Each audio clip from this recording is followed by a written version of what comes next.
Diarrhoea అంటే అతిసారం, loose motions ఎక్కువ అవుతాయి కదా, ఆ కేసులు ఎక్కువ వస్తా ఉన్నాయి. ఎక్కువ లూజ్ మోషన్స్ అయ్యి వాటర్ మొత్తం డిహైడ్రేట్ అయిపోయి కిడ్నీ ఫెయిల్ అయిపోయిన కేసులు కూడా ఐసీయూలో ఎక్కువ అడ్మిట్ అవుతా ఉన్నాయి. విజయవాడ, మంగళగిరి పరిసర ప్రాంతాల్లో మరి ముఖ్యంగా ఎక్కువ నమోదవుతా ఉన్నాయి. గడిచిన 3 నుంచి 6 నెలలుగా, అంత క్రితం కూడా ఎక్కువ సీజన్ వస్తే ఈ కేసులు పెరిగినాయి తీవ్రత. ఈ మున్సిపల్ హైజీన్ అనేది సరిగ్గా లేకపోవటం వల్ల మెరుగుపడుతుందని ఆశిద్దాం. ఇప్పుడు డయేరియా వస్తే ఏం చేయాలి అని అంటే, ఒక లో పిరమిడ్ అని ఒక టాబ్లెట్ వేసుకుంటారా, అది వేసుకోమాకండి. మోషన్స్ ఆగిపోవడానికి పసుపచ్చ టాబ్లెట్ ఉంటది కదా, అది వేసుకోమాకండి. మూమెంట్ ఆపేస్తుంది. ఇన్ఫెక్టివ్ డయేరియాలో అది వెయ్యకూడదు. సో రెడోట్రిల్ అనే ఒక బ్రాండ్ ఉంటుంది, ఆ నీరు లాగుతుంది అంతే, ఈ కదలిక ఆపకుండా. ఆ టాబ్లెట్ వేసుకోవడానికి ప్రయత్నించండి. ఆ విషయం చాలా ఇంపార్టెంట్, తెలుసుకోండి.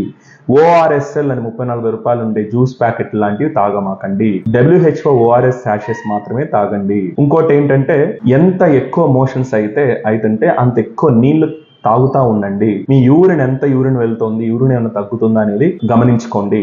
వాంతులు కూడా అవుతా, మోషన్స్ కూడా ఎక్కువ సార్లు అవుతుంటే హాస్పిటల్కి వెళ్ళండి. లేదా హాస్పిటల్కి ఖర్చు అని అనుకుంటే కనుక కనీసం సెలైన్ అన్నా పెట్టించుకోండి, 1-2 సెలైన్లు. ఇది డయేరియా, యాంటీబయాటిక్స్ వాడాల్సిన అవసరం ఉంటుంది ఇన్ఫెక్టివ్ డయేరియాలో. అది మీ డాక్టర్ గారిని ఒకసారి కనుక్కుని దాని ప్రకారం వాడుకోండి, అంతేగాని నెగ్లెక్ట్ చేయమాకండి. డయేరియా వచ్చినప్పుడు చాలా మంది చేసే తప్పు ఏంటంటే, ఫ్రూట్ జ్యూసులు, లేకపోతే షుగర్ ఉన్న కూల్ డ్రింక్లు, లేకపోతే కార్బోనేటెడ్ బీవరేజెస్ అంటే సోడా లాంటివి ఎక్కువ తాగుతుంటారు. అది కరెక్ట్ కాదు. పల్చగా తేలికగా అరుగుదల అయ్యే మిరియాల రసం, టమాటా వేసిన రసం అంటారు కదా, చింతపండు లేకుండా, ఆ రసం అన్న ఉత్తమం. అది కూడా జావలాగా చేసుకుని, లేదా పెరుగన్నం కూడా కరెక్ట్ కాదు. పల్చగా జావలాగా చేసిన మజ్జిగన్నం ఉత్తమం. ఇదే మన పాత రోజుల్లో మన పెద్దవాళ్ళు మనకు పెట్టేవారు ఇలాంటి జబ్బులు వచ్చినప్పుడు. ఇక ఫ్రూట్స్ ఓకే, తినాల్సిన అవసరం లేదు. నాన్ వెజ్లు తినకూడదు. ఇక పల్చగా ఏవైతే సూపులు తాగొచ్చు, అది కూడా మసాలాలు ఎక్కువ లేకుండా.